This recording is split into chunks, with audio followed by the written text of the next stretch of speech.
Hero ಆಗಕ್ಕೇನಾದರೂ ಪ್ರಯತ್ನ ಪಡ್ತಾ ಇದ್ದೀರಾ ಈ ಸಿನಿಮಾ ಮೂಲಕ? ಹೇಗೆ ತೆಗೆರಿದ್ದು ಜಂಪ್ ಮಾಡಿದ್ದು ಎಲ್ಲ ಸಿನಿಮಾದಲ್ಲೂ ಮಾಡಿದ್ದೀನಿ. ಅವ್ರದ್ದು ಫಸ್ಟ್ ಫಿಲಮ್ ನೀವು ಯಾವಾಗ ನೋಡಿದ್ರೆ? ನೀವು ಇನ್ನು ಜಸ್ಟ್ ಸ್ಕೂಲಿಗೆ ಹೋಗ್ತಾ ಇದ್ರಲ್ಲ ಆಗ? ಸ್ಕೂಲೆಲ್ಲ ಇಲ್ಲ. ಅಂಜಲ್ ಫಿಶ್, ಹೊಸ ಅಂಜಲ್ ಫಿಶ್ ಥರ ಯಾಕೆ ಕಾಣಿಸಿದ್ದು ಅಂತ. ಒಂದು ಪ್ಲೇಟ್ ಸಿಕ್ಕರೆ 4ರಿಂದ 5 ಜನ ತಿನ್ಬೋದು. ಇವರೊಬ್ಬರೇ ತಿಂದಿದ್ದಾರೆ. ಸರಿ, ಒಂದು 15 kg ಜಾಸ್ತಿ ಆಗ್ಬಿಟ್ಟು ಬಂದ್ರೆ ಸೆಟ್ಗೆ. What is the gist of the cinema basically? ಅಂದರೆ ನೀವು ಹೇಳ್ಬಿಟ್ರಿಲ್ಲ, ಸೇಮ್ ಅದೇ ಕತೆ. ಅವ್ನು ಕಿರಿಕ್ ಪಾರ್ಟಿಲಿ ಆ್ಯಕ್ಟ್ ಮಾಡಿದ್ದಾರೆ. ಯಾರು ಗೊತ್ತಾ? ಪಾಪ ಅವ್ರ ಹೆಸರೆಲ್ಲ ಹೇಳೋದು ಬೇಡ ಬಿಡಿ. DOP ಅವರು ಕೂಡ ಇದನ್ನು ಹೇಳ್ಬಿಟ್ಟಿದ್ದಾರೆ ಆಲ್ರೆಡಿ. DOP ಅವರೇ ನಂಗೆ ಹೇಳಿ ಕಳಿಸಿದ್ದೀನಿ, ಹೇಳಿ ಸರ್ ಚೆನ್ನಾಗಿರುತ್ತೆ. ಪದೇ ಪದೇ ಮನೆಗೆ ಹೋಗ್ತಾ ಇದ್ದೆ, ಅವ್ರ ಅಮ್ಮ ಸೌಟಲ್ಲಿ ಹೊಡಿತಾರೆ. ಕ್ರೌಡ್ ಪುಲ್ಲಿಂಗ್ ಹೀರೋಸ್ ಜಾಸ್ತಿ ಬರಬೇಕು ಅನ್ನೋಂತಹ ಮಾತು ಯಾವಾಗಲೂ ಕೇಳಿ ಬರ್ತಾ ಇರುತ್ತೆ. ಆ್ಯಕ್ಚುಲಿ ಕ್ರೌಡ್ ಪುಲ್ಲಿಂಗ್ ಯಾವಾಗ ಆಗುತ್ತೆ ಅಂದರೆ ಸಿನಿಮಾ ಗೆಲ್ಲಬೇಕು. ಯಾವಾಗಲೂ ಒಂದು ಸಿನಿಮಾಗೆ ಸೋಲ್ ಇರುತ್ತೆ. ನಾವು ಬೇರೆ ಯಾವ ಸಿನಿಮಾನು ಗೆಲ್ಸಲ್ಲ. ಅವರೇ ಇಲ್ಲ ಅಂದಮೇಲೆ ಇನ್ನೇನು ಚಿತ್ರರಂಗ, ಆ ಥರದ್ದೆಲ್ಲ ಸುಮಾರಷ್ಟು ಟಾಕ್ಸ್. ದರ್ಶನ್ ಸರ್ ಏನು ಹೇಳ್ತಾ ಇದ್ರು? ನಿರ್ಮಾಪಕರು ದೇವರು ಅಂತ ಹೇಳ್ತಾ ಇದ್ರು. ಒಬ್ಬ ನಿರ್ಮಾಪಕನ ಅಳಿವು ಉಳಿವಿನ ಪ್ರಶ್ನೆ ಇದೆ. ಅವ್ರ ಮೇಲಿನ ಬೇಸರಕ್ಕೆ ಇನ್ನೊಂದು ಸಿನಿಮಾನ ಗೆಲ್ಲಬಾರ್ದು ಅಂತ ಅಂದ್ಕೊಳ್ಳೋದು ನಾವು ದರ್ಶನ್ ಸರ್ಗೆ ಮಾಡೋ ಅವಮಾನ. ನನಗೂ ಒಂದು ನೋವಿದೆ, ಬೇಸರ ಇದೆ. ಒಬ್ಬ ನಿರಪರಾಧಿ ಅಂತ ಆಚೆ ಬರಲಿ ಅಂತ ನಮಗೂ ಆಸೆ ಇದೆ. ನಮ್ಮ ಸೀನಿಯರ್ ಒಬ್ಬರು ಒಳಗಡೆ ಇದ್ದಾರೆ ಅಥವಾ ಇನ್ನೇನು ಸಂಕಷ್ಟದಲ್ಲಿದ್ದಾರೆ ಅಂದಾಗ ವಿ ಕಾಂಟ್ ಸೆಲೆಬ್ರೇಟ್. ನಮಸ್ಕಾರ ಸ್ನೇಹಿತರೆ, ನ್ಯಾಷನಲ್ ಟಿವಿಯ ಈ ಒಂದು ವಿಶೇಷ ಸೆಗ್ಮೆಂಟಿಗೆ ಸ್ವಾಗತ. ನಾನು ಸುಜಯ್ ರಾಜ್. ಸ್ನೇಹಿತರೆ, ಜುಲೈ 5ನೇ ತಾರೀಕು ಪ್ರವೀಣ್ ತೇಜ್ ಮತ್ತು ವಿಜಯಶ್ರೀ ಕಲಬುರ್ಗಿ ಅಭಿನಯದ ಜಿಗರ್ ಸಿನಿಮಾ ರಿಲೀಸ್ ಆಗ್ತಾ ಇದೆ. ಈಗಾಗಲೇ ನೀವು ಟ್ರೈಲರ್ ಮತ್ತು ಟೀಸರನ್ನು ನೋಡಿದರೆ ನಿಮಗೆ ಬಹಳ ಇಷ್ಟ ಆಗಿರುತ್ತೆ ಡೆಫಿನೆಟ್ಲಿ. ಸದ್ಯಕ್ಕೆ ಈ ಒಂದು ಜಿಗರ್ ಸಿನಿಮಾ ಬಗ್ಗೆ ಮಾತಾಡಲಿಕ್ಕೆ, ಕೆಲವೊಂದಷ್ಟು ವಿಷಯಗಳನ್ನು ಹಂಚ್ಕೊಳ್ಳಿಕ್ಕೆ ನಮ್ಮ ಜೊತೆಗೆ ತಂಡದಿಂದ ಹೀರೋ ಮತ್ತು ಹೀರೋಯಿನ್ ಇದ್ದಾರೆ. ಮಾತಾಡ್ತಾ ಹೋಗೋಣ ಬನ್ನಿ. ವೆಲ್ಕಮ್ ಟು ದ ಶೋ ಇಬ್ಬರಿಗೂ ಕೂಡ. Thank you Sujay. ಹೇಗಿದ್ದೀರಾ? ಸೊ ಜುಲೈ 5 ಅಂದರೆ ಇನ್ನೊಂದು ಸ್ವಲ್ಪ ದಿನ ಅಷ್ಟೇ ಬಾಕಿ ಇದೆ. ಎಕ್ಸೈಟ್ಮೆಂಟ್ ಹೇಗಿದೆ ಇಬ್ಬರಿಗೂ ಅಂತ? ತುಂಬಾ ಒಂಥರ ಕಾನ್ಫಿಡೆಂಟ್ ಆಗಿದ್ದೀನಿ ಅಬೌಟ್ ದ ಮೂವಿ. ಸೊ ತುಂಬಾನೇ ಎಕ್ಸೈಟ್ಮೆಂಟ್ ಇದೆ ಆಕ್ಚುಲಿ. ಇವ್ರಿಗೆ ಗೊತ್ತಿಲ್ಲ, ಸ್ವಲ್ಪ ಭಯ ಇದೆ. ಓಕೆ, ಯಾರ ಬಗ್ಗೆ ಸರ್? ಅವ್ರ ಬಗ್ಗೆನಾ ಅಥವಾ ಅವ್ರು ಏನು ಮಾತಾಡ್ತಾರೆ ಇಂಟರ್ವ್ಯೂಲಿ ಅಂತನಾ ಅಥವಾ ಹೇಗೆ? ಅವ್ರ ಬಗ್ಗೆನೂ ಸ್ವಲ್ಪ ಇದೆ. ಓಕೆ, ನಿಮ್ಮ ಥರ ನಿಮ್ಮ ಕ್ಯಾರೆಕ್ಟರ್ ಥರ ನಾನು ಸ್ವಲ್ಪ ಈ ಥರ ಎದುರಿಸ್ತಾ ಇದ್ರೆ ಯಾರಿಗೆ ಭಯ ಆಗಲ್ಲ. ಮತ್ತು ಸಿನಿಮಾ ಬಗ್ಗೆ ಸರ್, ಅಂದರೆ ಫಸ್ಟ್ ಟೈಮ್ ಅಂದರೆ ಆ ಥರ ಅಂದರೆ ಆ್ಯಕ್ಷನ್ ಫಿಲಮ್ಸಲ್ಲಿ ನೋಡಿದ್ದೀವಿ, ಚೂರಿಕಟ್ಟೆ ಆಗಿರ್ಬೋದು, ಆ ಥರ ಸ್ಟ್ರೈಕರ್ ಆಗಿರ್ಬೋದು, ಆ ಥರದ್ದೆಲ್ಲ ಆ್ಯಕ್ಷನ್ ಜೋನರ್ನ ಸಿನಿಮಾಗಳಲ್ಲಿ. ಬಟ್ ಔಟ್ ಆ್ಯಂಡ್ ಔಟ್ ಅಂದರೆ ಆ ರೀತಿ ಎಗ್ರಿ ಒದಿತಾ ಇರೋದು, ಜಂಪ್ ಮಾಡಿ ಡಿಶುಮ್ ಮಾಡ್ತಿರೋದು, ಆ ಥರ ತುಂಬ ಜಾಸ್ತಿ ನೋಡಿದ್ದು ಈ ಸಿನಿಮಾದ ಟ್ರೈಲರಲ್ಲೇ. ಜೊತೆಗೆ ಜಿಗರ್ ಅಂತ ಬೇರೆ ಇದೆ ಸಿನಿಮಾದ ಹೆಸರು. ಸೊ ಒಂಥರ ಮಾಸ್ ಹೀರೋ ಆಗಕ್ಕೇನಾದರೂ ಪ್ರಯತ್ನ ಪಡ್ತಾ ಇದ್ದೀರಾ ಈ ಸಿನಿಮಾ ಮೂಲಕ? ಹೇಗೆ? 100% ನೋ ಡೌಟ್. ಬಟ್ ಎಗರಿದ್ದು ಜಂಪ್ ಮಾಡಿದ್ದು ಎಲ್ಲ ಸಿನಿಮಾದಲ್ಲೂ ಮಾಡಿದ್ದೀರಾ? ಇಲ್ಲಿ ಆಕ್ಷನ್ ಜೊತೆಗೆ ಒಳ್ಳೆ ಕಂಟೆಂಟ್ ಇದೆ, ಜೊತೆಗೆ ಕರಾವಳಿ ಬ್ಯಾಕ್ ಡ್ರಾಪ್ ಇದೆ, ಕರಾವಳಿ ಬ್ಯಾಕ್ ಗ್ರೌಂಡು, ಒಳ್ಳೆ ಕಥೆನೂ ಇದೆ. ಸೇಮ್ ಲೈಕ್ ನೀವು ಹೇಳಿದ್ದು ಸಿನಿಮಾ ಇವಾಗ ಚೂರಿಕಟ್ಟೆ ಸ್ಟ್ರೈಕರ್ ಎಲ್ಲ ತೊಗೊಂಡ್ರೆ ಅದೇ ಥರ ಸಿನಿಮಾನೇ. ಕತೆಗೆ ಹೆಚ್ಚು ಸ್ಕೋಪ್ ಇದೆ, ಜೊತೆಗೆ ಒಳ್ಳೆ ಸಿಚುವೇಶನ್, ಒಳ್ಳೆ ಸ್ಟಂಟ್ಸ್ ಚೆನ್ನಾಗಿದೆ. ಚೇತನ್ ಡಿಸೋಜಾ ಅವರು ಕೊರಿಯೋಗ್ರಫಿ ಮಾಡಿರೋದು, ತುಂಬ ಚೆನ್ನಾಗಿ ಫೈಟಿಂಗ್ ಕಂಪೋಸ್ ಮಾಡಿದ್ದಾರೆ. ಓಕೆ, ಅನ್ನೋದು ಬಿಟ್ಟರೆ ಜೊತೆಗೆ ಭಯ ಯಾಕೆ ಅಂದರೆ ಸೊ ಬಿಗಿನಿಂಗ್ ಡೇಸಲ್ಲಿ ಸಿನಿಮಾಗಳು ರಿಲೀಸ್ ಆಗೋ ಒಂದು ಎಕ್ಸೈಟ್ಮೆಂಟ್ ಇರೋದು ಥರ ಅದಿನ್ನೂ ಹೊಸ ಎಕ್ಸ್ಪೀರಿಯನ್ಸ್ ಆಗಿರೋದಲ್ಲ. ಈಗ ಸ್ವಲ್ಪ ರಿಲೀಸು ಆ ಪ್ರಾಸೆಸ್ ಎಲ್ಲ ನೋಡಿರೋದ್ರಿಂದ ಇದನ್ನು ಹೇಗೆ ತಗೋತಾರೆ, ಹೇಗೆ ಟ್ರೀಟ್ ಮಾಡ್ತಾರೆ ಅನ್ನೋ ಭಯ ಇದೆ. ಓಕೆ, ನೀವು ವಿಜಯಶ್ರೀ ಅವರಿಗೆ ಆ್ಯಕ್ಚುಲಿ ಪ್ರವೀಣ್ ತೇಜ್ ಜೊತೆಗೆ ವರ್ಕ್ ಮಾಡಿದ ಎಕ್ಸ್ಪೀರಿಯನ್ಸ್ ಹೇಗಿತ್ತು ಅಂತ? ಸೊ ಅವ್ರ ಫಸ್ಟು ನಾನು ಆ್ಯಕ್ಚುಲಿ ಆಲ್ಮೋಸ್ಟ್ 4 years ago ನಾನು ಅವ್ರದ್ದು ಫಸ್ಟ್ ಫಿಲಮ್ ನೀವು ಯಾವಾಗ ನೋಡಿದ್ರೆ? ನೀವು ಇನ್ನು ಜಸ್ಟ್ ಸ್ಕೂಲಿಗೆ ಹೋಗ್ತಾ ಇದ್ರಲ್ಲ ಆಗ? ಸ್ಕೂಲೆಲ್ಲ ಇಲ್ಲ. ಸೊ ಆಲ್ಮೋಸ್ಟ್ ನಾನು ಜಸ್ಟ್ ಮಾಡ್ಲಿಂಗು, ಆಮೇಲೆ ಆಡಿಷನ್ಸು, ಆಮೇಲೆ ನಂದು ಫಸ್ಟ್ ಮೂವಿ ಮುಗಿಸ್ಕೊಂಡಿದ್ದೆ ಶೂಟಿಂಗ್ ಎಲ್ಲ. ಆಮೇಲೆ ಇವ್ರದ್ದು ಮುಂದಿನ ನಂದನ ರಿಲೀಸ್ ಆಗಿತ್ತು. ಸೊ ಆಮೇಲೆ ಅದು ಫಸ್ಟ್ ನೋಡಿದ್ದು ನಾನು ಇವ್ರದ್ದು ಮೂವಿ. ಆಮೇಲೆ ಅಲ್ಲಿ ಯೋಚನೆ ಮಾಡ್ತಿದ್ದೆ, ಅಯ್ಯೋ ಈ ಥರ ಸಾಂಗ್ ಹೇಳಿ ನೋಡುವ ಆ ಫಿಲಮಿಂದ. ಅವ್ರ ಸಾಂಗ್ ಹೇಳಿ ಅಂತ. ನನ್ನ ವಾಯ್ಸು, ನಾನು ಎಲ್ಲ ದೇವರು.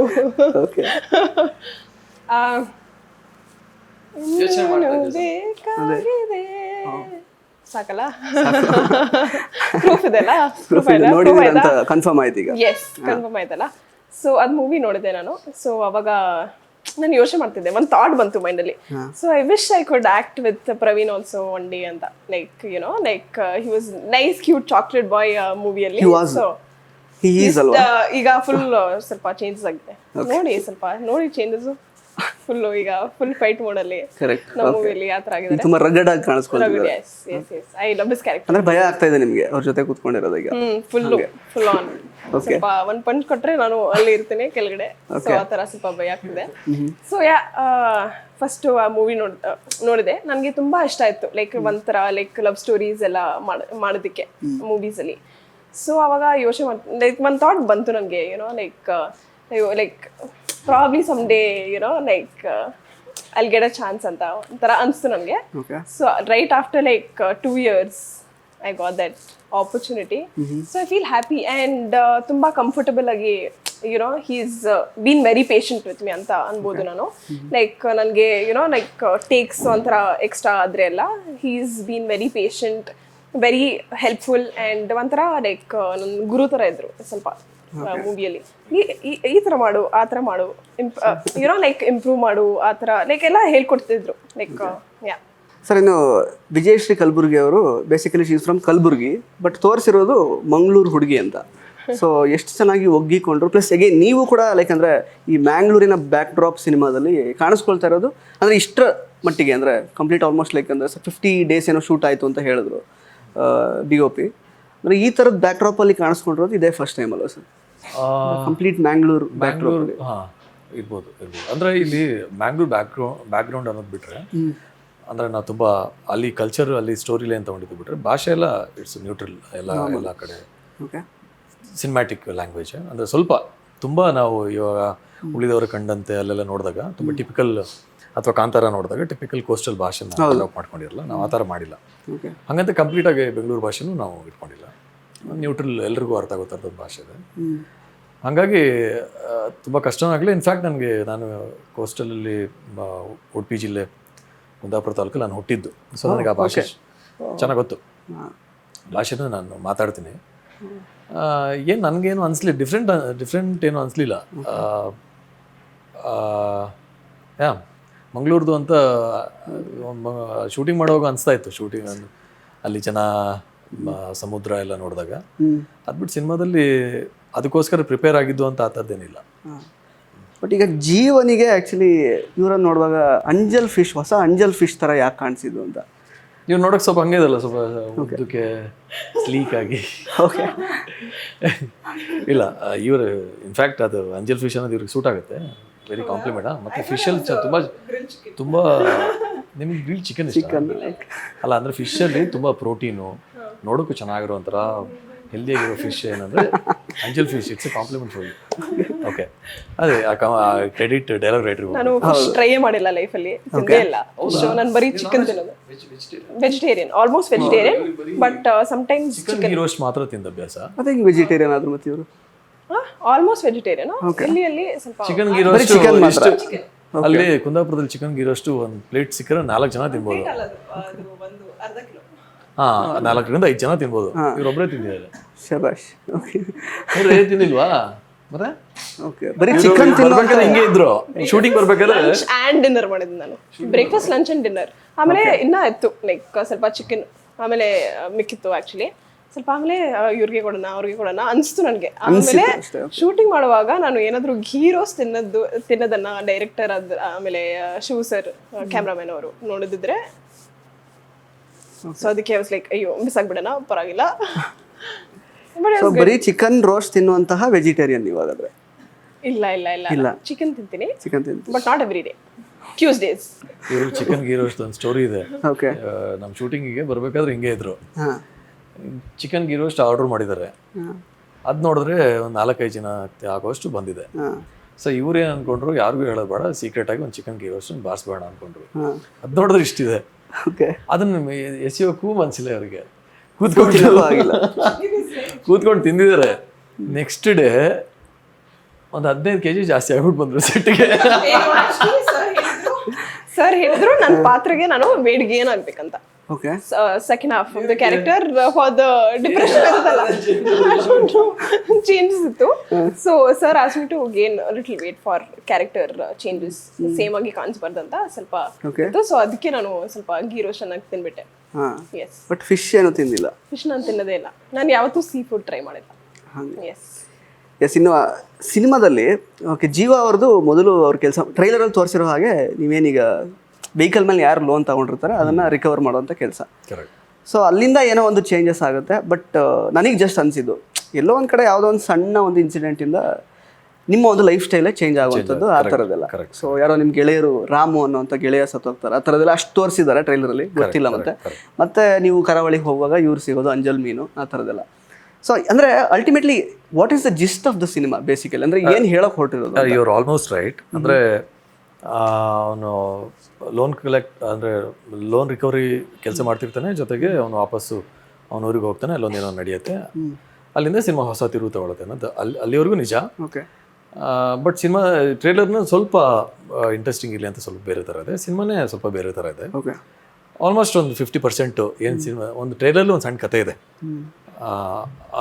ಆ ಕತೆನೇ ಸಿನಿಮಾದಲ್ಲಿ ನೀವು ಎಕ್ಸ್ಪೆಕ್ಟ್ ಮಾಡೋಕ್ಕೆ ಆಗಲ್ಲ. ಸಿನಿಮಾದಲ್ಲಿ ಬೇರೆ ಕತೆನೇ ಇದೆ, ಆಲ್ಮೋಸ್ಟ್ ಒಂದು 50% ಮ್ಯಾಚ್ ಆಗುತ್ತೆ. ಬಟ್ ನೀವೇನು ಟ್ರೇಲರ್ ನೋಡಿದಿರೋ ಆ ಥರದ್ದು ಫೀಲ್ನ ಇಟ್ಕೊಂಡಂತೂ ಥಿಯೇಟ್ರಿಗೆ ಬರ್ಬೋದು. ಅದೇ ನೀವು ಹೇಳ್ಬಿಟ್ರಿಲ್ಲ, ಅದೇ ಕತೆ. ಈಗ ಬೈಕ್ ಲೋನ್ ಮಾಡಿ ನೀವು ಯಾವತ್ತಾದರೂ ನಿಮ್ಮ ಇನಿಷಿಯಲ್ ಲೈಕ್ ಸಿನಿಮಾ ಎಂಟರ್ ಆಗೋ ಆ ಥರ ಡೇಸಲ್ಲಿ ಲೋನ್ ಮೇಲೆ ಬೈಕ್ ತೊಗೊಂಡು ಯಾವತ್ತಾದ್ರೂ ಎಕ್ಸ್ಪೀರಿಯನ್ಸ್ ಇದೆಯಾ? ಆ ಥರ ಲೋನ್ ಕಟ್ಟಿದ್ದೇನೆ ಕರೆಕ್ಟ್ ಟೈಮಿಗೆ, ಆ ಥರದ್ದು ಏನಾದ್ರು ಎಕ್ಸ್ಪೀರಿಯನ್ಸ್ ಇದೆಯಾ? ಅಥವಾ ಎನಿಥಿಂಗ್, ಟಿ ವಿ ಆಗಿರ್ಬೋದು ಅಥವಾ ಬೈಕ್ ಆಗಿರ್ಬೋದು ಏನಾದರೂ? ಇಲ್ಲ, ಲೋನ್ ಆ ಥರದ್ದಿಲ್ಲ. ನಂದು ನೀವು ಹೇಳಿದ ತಕ್ಷಣ ನನ್ನ ತಲೆಯಲ್ಲಿ ನೋಡ್ತಾ ಇದೆ, ಅದು ಹೇಳ್ಬೋದೋ ಹೇಳ್ಬಾರ್ದೋ ಗೊತ್ತಿಲ್ಲ. ಹೇಳಿ ಸರ್, ಹಾಗಾದರೆ ಹೇಳಬೇಕು.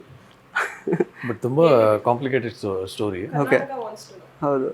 ಏನು ಗೊತ್ತಾ, ನಿಮ್ದು ನೆಕ್ಸ್ಟ್ ಆಗಿತ್ತು, ನೀವು ಯಾವ್ದಾದ್ರು ಲೋನ್ ಮಾಡಿದ್ರಿ ಅದರಿಂದ? ಏನಾಗುತ್ತೆ, ನಂದು ಕಸಿನ್ದು ಕಾರು, ನಾನು ತುಂಬ ಒಂದು 13-14 ವರ್ಷದ ಹಿಂದೆ, ಆವಾಗ ನನ್ನ ಕಸಿನ್ದು ಒಂದು ವರ್ಣ ಕಾರು ತೊಗೊಂಡು ಶಿವಮೊಗ್ಗ ಒಂದು ಮದುವೆಗೆ ಹೋಗಿರ್ತೀವಿ. ಮದುವೆಗೆ ಹೋಗಿ ವಾಪಸ್ ಬರ್ತಾ ಇರ್ಬೇಕಾದ್ರೆ ಒಂದು ನಮ್ಮ ಚಿತ್ರದುರ್ಗ ಟೋಲ್ ದಾಟಿದ ಮೇಲೆ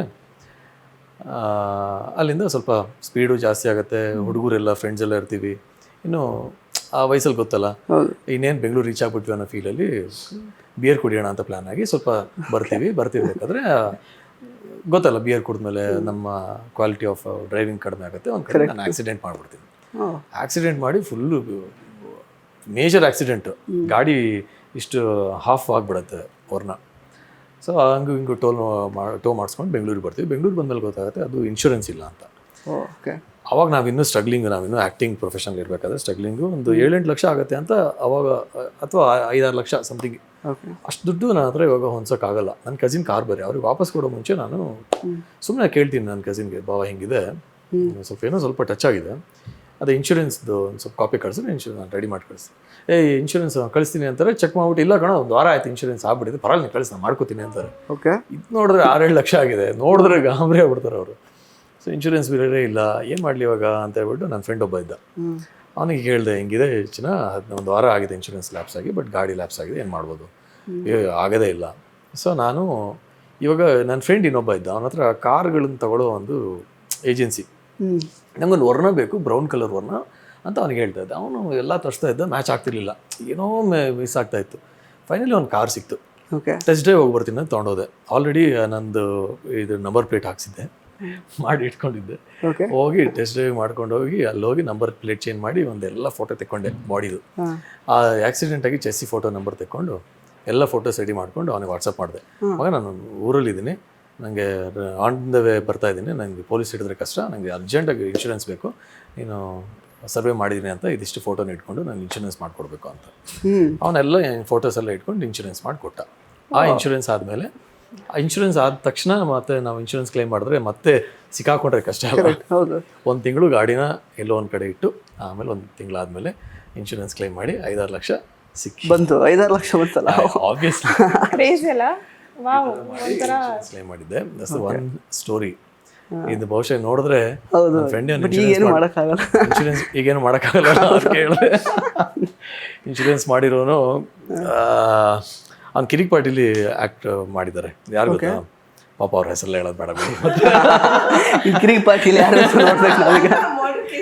ಹೌದು, ಕಾನ್ಸ್ಪಿರಸಿ ಸ್ಟೋರಿ. ಅದಾದಮೇಲೆ ಲೈಫಲ್ಲಿ ಇನ್ಶೂರೆನ್ಸ್ನ ಎನಿ ಇನ್ಶೂರೆನ್ಸ್, ಕಾರ್ ಇನ್ಶೂರೆನ್ಸ್, ಇಲ್ಲ ಹೆಲ್ತ್ ಕರೆಕ್ಟಾಗಿ ಮಾಡಿಸ್ತಾ ಇದ್ದೀರಾ. ಅದನ್ನು ಡೇಟನ್ನ ಫಾಲೋ ಅಪ್ ರೆಗ್ಯುಲರ್ ಮಾಡ್ತೀನಿ. ಒಂದು ಇದಾಗಿದ್ದಿಲ್ಲ, ಸೊ ಯಾವುದು ಲಾಸ್ಟ್ ಡೇಟು ಅಂತೆಲ್ಲ ಒಂದು ಅವೇರ್ನೆಸ್ ಇರುತ್ತೆ. ಬಟ್ ಲೋನ್ ಮಾಡಿಸುವಂಥ ಪ್ರಮೇಯ ಬಂದಿಲ್ಲ ಯಾವುದಕ್ಕೂ ಕೂಡ ಇಲ್ಲಿ. ಲೋನ್ದು ಅದೇ ಅಲ್ಲ, ಆ್ಯಕ್ಚುಲಿ ಲೋನ್ ರಿಕವರಿ ಅವರು ಇನ್ಶೂರೆನ್ಸ್ ಮಾಡೋರು ಇರ್ತಾರಲ್ಲ, ಅವ್ರದ್ದು ಬಂದ್ಬಿಟ್ಟು ಲೋನ್ ರಿಕವರಿ ಅಥವಾ ಇದಿರುತ್ತಲ್ಲ ಏನೋ ಗಾಡಿದು ವ್ಯಾಲ್ಯೂಯೇಷನ್ ಸಮಥಿಂಗ್, ಆ ಕೆಲಸ ಅವ್ರದ್ದು.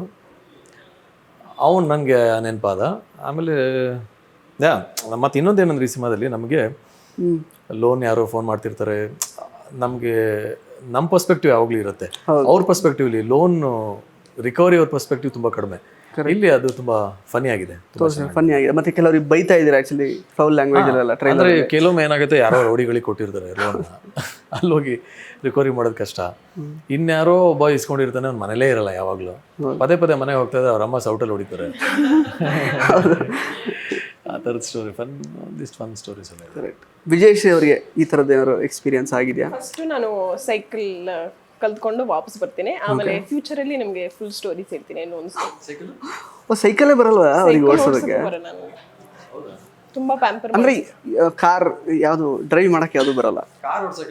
I was passenger princess.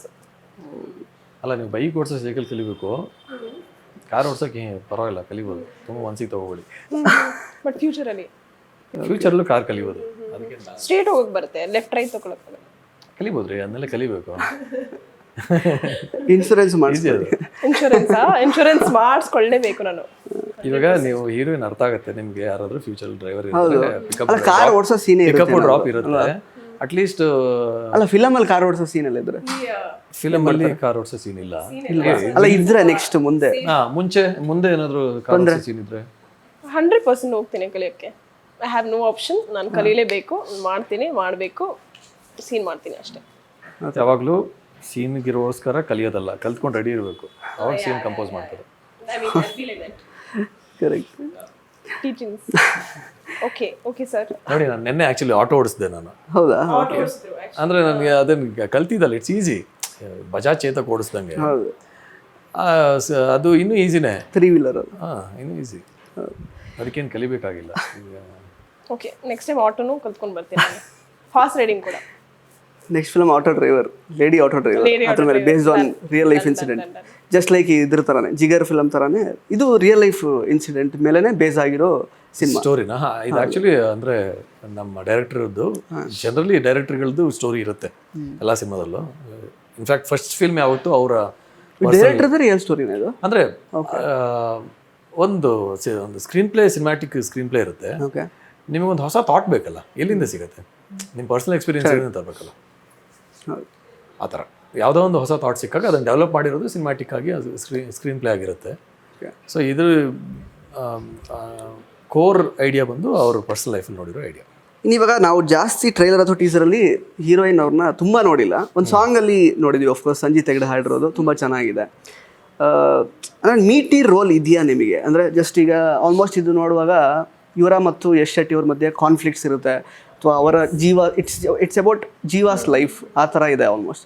ನಿಮ್ಮ ಪಾತ್ರ ಹೇಗಿರುತ್ತೆ ಎಕ್ಸಾಕ್ಟ್ಲಿ ಅಂತ, ಕತೆ ಜೊತೆಗೆ ಎಷ್ಟು ಮಟ್ಟಿಗೆ ನಿಮ್ಮ ಪಾತ್ರ ಹೊಂದ್ಕೊಂಡಿರುತ್ತೆ? ಸೊ ನನ್ನ ಪಾತ್ರ ಬರೋದು for the whole love story ಅನ್ಬೋದು ನಾನು. ಸೊ ನನ್ನ ಪಾತ್ರ ಬಂದು she is a homely girl, village ಹಳ್ಳಿ ಹುಡುಗಿ, ಆಮೇಲೆ college going girl, like a very simple character. College uniform ಅದು, ಕಾಲೇಜ್ ಯೂನಿಫಾರ್ಮ್ ಅಲ್ಲಿ ಕಾಲೇಜ್ ಹೋಗೋ ಹುಡುಗಿ. ಈಗೆಲ್ಲ ಕಾಲೇಜಲ್ಲಿ ಯೂನಿಫಾರ್ಮ್ ಆಗಿದಿಲ್ಲ. ಕರೆಕ್ಟ್. ಯಾ, ಲೈಕ್ ನಾನು ಆಲ್ಮೋಸ್ಟ್ ಬಟ್ ಡಿಗ್ರಿ ಎಲ್ಲ ಹಾಕೊಳ್ಳಿಲ್ಲ, ನಾನು ರಿಯಲ್ ಲೈಫಲ್ಲಿ ಹಾಕೊಂಡೆ. ಬಟ್ ರಿಯಲ್ ಲೈಫಲ್ಲಿ ಆಲ್ಮೋಸ್ಟ್ ಶೂಟಿಂಗ್, ಆಲ್ಮೋಸ್ಟ್ ಒಂದು ಪ್ರಾಬ್ಲಿ 10 days ಆಫ್ ಶೂಟಿಂಗಲ್ಲಿ ನಾನು ಯೂನಿಫಾರ್ಮಲ್ಲೇ ಇದ್ದೆ. ಸೊ ಆಮೇಲೆ so very family oriented character, ಒಂಥರ ವೆರಿ ಸಿಂಪಲ್ ಹಳ್ಳಿ ಹುಡುಗಿ ಹೆಂಗಿರ್ತಾರೆ, like you are a Mangalorean girl in the cinema. Yes, Kundapura ಹುಡುಗಿ. ಇಡೀ ಸಿನಿಮಾ ಸೆಟ್ ಆಗಿರೋದೇ ಮಂಗಳೂರು ಅಥವಾ ಮಲ್ಪೆ ಸುತ್ತಮುತ್ತ, ಅಲ್ಲಿದೆ ಕತೆ. ಬೆಂಗಳೂರಲ್ಲಿ ಒಂದು 10%, 5 to 10% ಒಂದು ಪೋರ್ಷನ್ ಬರುತ್ತೆ ಅಷ್ಟೇ. ಓಕೆ. ಇನ್ನು ಯಶ್ ಶೆಟ್ಟಿ ಅವ್ರ ಜೊತೆಗೆ ಆ್ಯಕ್ಟ್ ಮಾಡಿದ ಅನುಭವ, ಪ್ಲಸ್ ಈಗ ಸ್ಯಾಂಡ್ ಮಾಫಿಯಾ ಥರದ್ದೇನೋ ಕೆಲವೊಂದು ಸೀನ್ಸ್ ಅಲ್ಲಿ ನೋಡಿದ್ವಿ. ಶಿಪ್ ಟೆಂಡರ್ಶಿಪ್,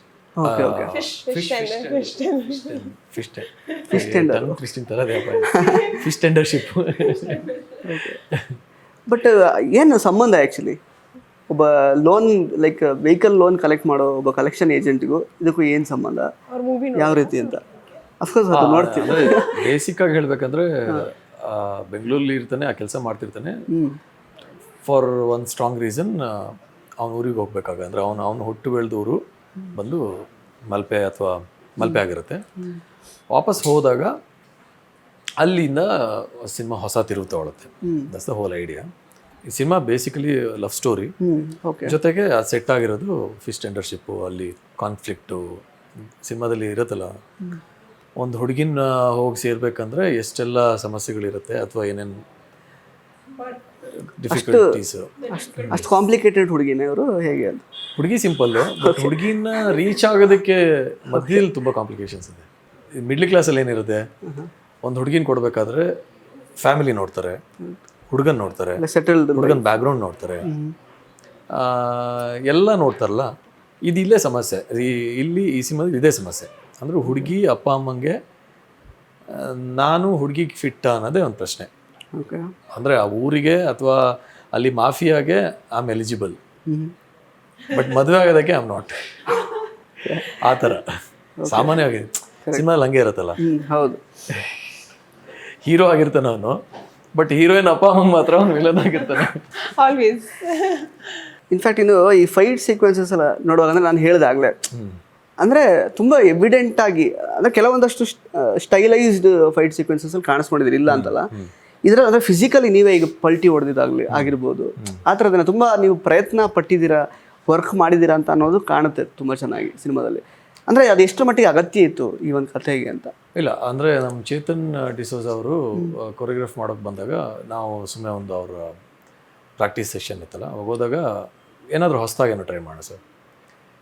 ನನಗೆ ಈ ಸ್ಟಂಟು, ನಾನು ಜನರಲಿ ಸಿನಿಮಾಗೆ ಬರುವ ಮುಂಚೆನೇ ಸ್ಟಂಟ್ ಕ್ಲಾಸಿಗೆ ಸೇರಿ ಅಪ್ಪು ಸರ್ ಅವಾಗೆಲ್ಲ back flip, summer salt, something ಏನೇನೋ ಹೊಸದೆಲ್ಲ ಅಪ್ಪು ಸರು, ದುನಿಯಾ ವಿಜಯವರು, ನಾನು ಧ್ರುವ ಎಲ್ಲ ಬ್ಯಾಚ್ಮೇಟ್ಸ್ ಒಟ್ಟಿಗೆ ಸ್ಟಂಟ್ಸ್ ಮಾಡಿದೆ. ನಾನು ಧ್ರುವ, ಆಮೇಲೆ ಚಿರು, ನಮ್ಮ ಕೆರೆಬೇಟೆ ಗೌರಿಶಂಕರ್, ನಾನು ಎಲ್ಲ ತುಂಬ ಜನ ಆ್ಯಕ್ಟರ್ ಇದ್ದಾರೆ, ಕಾಶಿನಾಥ್ ಮಗ ಎಲ್ಲ. ಆವಾಗಲಿಂದ ನಂಗೆ ಸ್ಟಂಟ್ ಬಗ್ಗೆ ತುಂಬ ಸ್ಟಂಟ್ಸ್ ಮಾಡಬೇಕು, ಏನಾದ್ರು ಹೊಸದಾಗಿ ಏನಾದ್ರು ಮಾಡಬೇಕು ಅಂತ ನನಗೂ ಅದಿಷ್ಟ, ನನಗೆ ಅದನ್ನು ತೋರಿಸ್ಬೇಕು ಅಂತ. ಸೊ ಇಲ್ಲಿ ನಾನು ಚೇತನ್ ಡಿಸೋಜ್ ಅವ್ರಿಗೆ ಹೇಳಿದೆ, ಏನಾದ್ರು ಹೊಸದಾಗಿ ಏನಾದ್ರು ಟ್ರೈ ಮಾಡೋಣ, ವಾಲ್ ಫ್ಲಿಪ್ ಮಾಡೋಣ. ವಾಲ್ ಫ್ಲಿಪ್ಪು ಅವರೇ ಹೇಳ್ಕೊಟ್ರು, ವಾಲ್ ಫ್ಲಿಪ್ ಒಂದು ಮಾಡಿದ್ದೀವಿ. ಆಮೇಲೆ ಫ್ರಂಟ್ ಸಮ್ಮರ್ ಸಾಲ್ಟ್ ಲ್ಯಾಂಡಿಂಗ್ ಇದೆಯಲ್ಲ, ಅದನ್ನು ಮಾಡಿದ್ದು, ಅವೆರಡು ಇದೆಯಲ್ಲ. ಆ ಥರ ಒಂದು ಸಣ್ಣ ಪುಟ್ಟ ಒಂದಿಷ್ಟು ಬೇಸಿಕ್ ಏನೇನು ಕಲ್ತಿದ್ದೀವಿ ಅದೆಲ್ಲ ತೋರಿಸಿದ್ದೀವಿ. ಅದು ಒಂದು ಕಮರ್ಷಿಯಲ್ ಆಗಿರುತ್ತೆ. ಫೈಟ್ನ ಯಾರು ಕೊರಿಯೋಗ್ರಾಫರ್ ಹೇಳ್ಕೊಡ್ತಾರೆ, ನೀವು ಮಾಡ್ತೀರಾ, ಅದರಲ್ಲೇನು ವಿಶೇಷತೆ ಇಲ್ಲ. ನೀವೇನಾದರೂ ಎಕ್ಸ್ಟ್ರಾ ಕಲ್ತ್ಬಿಟ್ಟು ಪರ್ಫಾರ್ಮ್ ಮಾಡಬೇಕಲ್ವ. ಒಂದು ಸ್ಟ್ರಗಲ್ ಆದಾಗ ಒಂದು 4 ಜನ ಹೊಡಿಯೋಕ್ಕೆ ಬರ್ತಿದ್ದಾರೆ ಅಂದಾಗ ಒಬ್ಬ 4 ಜನಕ್ಕೆ ಹೊಡಿತಾನೆ ಅನ್ನೋದು ಆಬ್ವಿಯಸ್, ನಮಗೆಲ್ಲ ಗೊತ್ತು. ಎಷ್ಟು ಸ್ಟೈಲೈಸ್ಡ್ ಆಗಿ ಅಥವಾ ಹೆಂಗೆ ಹೊಡಿತಾನೆ, ಆ ಪೊಟೆನ್ಷಿಯಲ್ ತೋರಿಸ್ದಾಗ್ಲೇ ಆ ಒಂದು ಆ್ಯಕ್ಷನ್ ಸೀಕ್ವೆನ್ಸಿಗೆ ಅರ್ಥ ಬರುತ್ತೆ. ಸೊ ಅದಕ್ಕೆ ಸ್ವಲ್ಪ 1-2-3 ಆ ಥರದ್ದು ಸ್ಟಂಟ್ನೆಲ್ಲ ಕಲಿತು. ಈಗ ಆಲ್ಮೋಸ್ಟ್ ಹೇಳಿ, ಇನ್ಸ್ಟಾಗ್ರಾಮ್ ಅಲ್ಲಿ ಇದೆ ಅದು ಫ್ಲಿಪ್ ಎಲ್ಲ, ಇನ್ಸ್ಟಾಗ್ರಾಮ್ ತುಂಬ ಇದೆ ಆ ಥರದ್ದು. ಹೌದು, ನಾವೆಲ್ಲ ನೋಡಿದ್ರೆ ಅದು ಬೇಸಿಕ್ ಅನ್ಸಲ್ಲ ನಮಗೆ. You know, it's like he's flipping ಏನೋ. ಲೈಕ್ ನಾನು ನೋಡಿದ್ದೀನಿ ಆಕ್ಷನ್ ಸೀಕ್ವೆನ್ಸ್ ಎಲ್ಲ ಇದ್ದಾಗ, ಲೈಕ್ ಐ ಗೆಸ್ ಪ್ರವೀಣ್ ಅವರು 100% ಕೊಟ್ಟಿದ್ದಾರೆ. ಲೈಕ್ ತುಂಬ ಲೈಕ್ ನಾನು ಅಲ್ಲಿ ಇರ್ತಿದ್ದೆ. ಸೊ ಒಂದಿನ ಇವ್ರ ಶೂಟಿಂಗ್ ಬ್ರೇಕ್ ಇತ್ತು ನನಗೆ, ಆಲ್ಮೋಸ್ಟ್ 3 hours ಅಲ್ಲಿ ಫೈಟ್ ಸೀಕ್ವೆನ್ಸ್ ಇತ್ತು. ಸೊ ಅವಾಗ ನಾನು ಫಸ್ಟ್ ಇವರು ಮಾಡೋದನ್ನ ನೋಡಿದೆ. Was like oh my God, like ತುಂಬ ಟ್ಯಾಲೆಂಟ್ ಇರಬೇಕಲ್ಲ. Like you have to be physically fit, like you have to be prepared. ಆ ಥರ ಒಂದು ಪರ್ಫಾರ್ಮೆನ್ಸ್ನ, ಬೆಸ್ಟ್ ಪರ್ಫಾರ್ಮೆನ್ಸ್ನ ನೋಡಿದೆ ನಾನು. ಇನ್ಫ್ಯಾಕ್ಟ್ ಆ ಥರದ್ದು ಎಲ್ಲ ಮಾಡಬೇಕಾದ್ರೆ it's very high chances of injury. ಹೆಚ್ಚು ಕಡಿಮೆ ಆದರೆ ತುಂಬ ದಿಗಂತ್ ಅವ್ರದ್ದು ಲಾಸ್ಟ್ ಟೈಮ್ ಗೋದಲ್ಲೇನೋ ಆಗಿತ್ತಲ್ಲ, ಆ ಥರ ಎಲ್ಲ ಆಗುತ್ತೆ. ಬಟ್ ನನಗೆ ತುಂಬ ಇಷ್ಟ. ನನಗೆ ಬೇಸಿಕ್ಲಿ ಸ್ಟಂಟ್ಸ್ ಎಲ್ಲ ತುಂಬ ಇಷ್ಟ. I too enjoy the process. ನನಗೇನೋ ಅದೇನು ಕಷ್ಟ ಅನಿಸಲ್ಲ. ಎಷ್ಟು ದಿನ ಆಗುತ್ತೆ ಅಷ್ಟು ದಿನ ಮಾಡೋದಷ್ಟೇ. ಈಗ ಪ್ರವೀಣ್ ಅವರು ಆ್ಯಕ್ಚುಲಿ ನಿಮ್ಮ ಕರಿಯರ್ನಲ್ಲಿ ನೀವು ಮಾಡಿರುವಂತಹ ಸಿನಿಮಾಗಳನ್ನೇ ನೋಡೋದಾದರೆ, ಕಂಟೆಂಟ್ ಡ್ರಿವನ್ ಸಿನಿಮಾಸು ಕೂಡ ಇದೆ ಆ್ಯಕ್ಚುಲಿ, ಮಾಸ್ ಎಲಿಮೆಂಟ್ಸ್ ಇರೋ ಸಿನಿಮಾಗಳು. ಕಾಲೇಜ್ ಸ್ಟೋರಿ, ಹೊಂದಿಸಿ ಬರೀರಿ ಲಾಸ್ಟ್ ಇಯರ್ ಬಂದಿದ್ದಂಥದ್ದು, ಈಗ O2 ಈಗ ಜಸ್ಟ್ ರೀಸೆಂಟಾಗಿ ಹಿಟ್ ಆಗಿರೋ ಸಿನಿಮಾ. ಅಂದರೆ ನೀವು ಹೌ ಯು ರೇಟ್ ಯುವರ್ ಸೆಲ್ಫ್, ಅಂದರೆ ನಿಮ್ಮ ಪರ್ಫಾರ್ಮೆನ್ಸ್ಗಳನ್ನೇ, ಅಥವಾ ನೀವು ಜಾನರ್ ತುಂಬ ಶಿಫ್ಟ್ ಮಾಡ್ತಾ ಇದ್ದೀರಾ, ಹೌದು, ಬಟ್ ನಿಮ್ಮನ್ನು ನೀವು ರೇಟ್ ಮಾಡ್ಕೊಳ್ಳೋದಾದರೆ, ಅಂದರೆ ಒಂದು ಕನ್ನಡ ಚಿತ್ರರಂಗ ಅಂತ ಹೇಳೋದಾದರೆ ಎಷ್ಟೊಂದಲ್ಲಿ first tier, second tier, third tier ಆ ಥರದ್ದೆಲ್ಲ ಬರುತ್ತೆ, ಏನೇನೋ ಹೈರಾರ್ಕಿ ಇದೆ ಆ್ಯಕ್ಚುಲಿ. ನಿಮ್ಮನ್ನು ನೀವು ಯಾವ ರೀತಿ ರೇಟ್ ಮಾಡ್ಕೊಳ್ತೀರಾ? ಅಂದರೆ ರೇಟ್ ಮಾಡ್ಕೊಳ್ಳೋದು ಅಂದರೆ ನಿಮ್ಮ ಪ್ರಕಾರ ಏನು? ಅಂದರೆ ಜನ ಎಷ್ಟು ಮಟ್ಟಿಗೆ ನಿಮ್ಮನ್ನು ನೋಡಿದ್ದಾರೆ ಅದ್ರ ಮೇಲೆ ನೀವು ಅದನ್ನು ರೇಟ್ ಮಾಡ್ತೀರಾ ಅಥವಾ ಹಿಂಗೆ ಅಷ್ಟೇ? I feel he is an all rounder.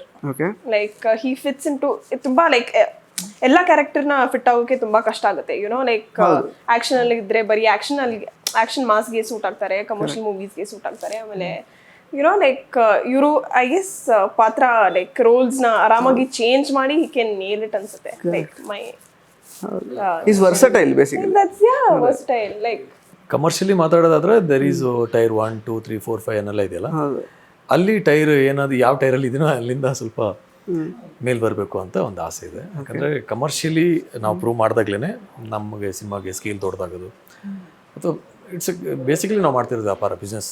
So ನಾವಿಲ್ಲಿ ಕಮರ್ಷಿಯಲ್ ಪ್ರೂವ್ ಮಾಡೋದು ತುಂಬ ಅಗತ್ಯ. ಒಂದು ಇನ್ನೊಂದು ವೈಯಕ್ತಿಕವಾಗಿ ನನಗೆ 2 ತಲೆಯಲ್ಲಿ ಓಡ್ತಾ ಇರುತ್ತೆ.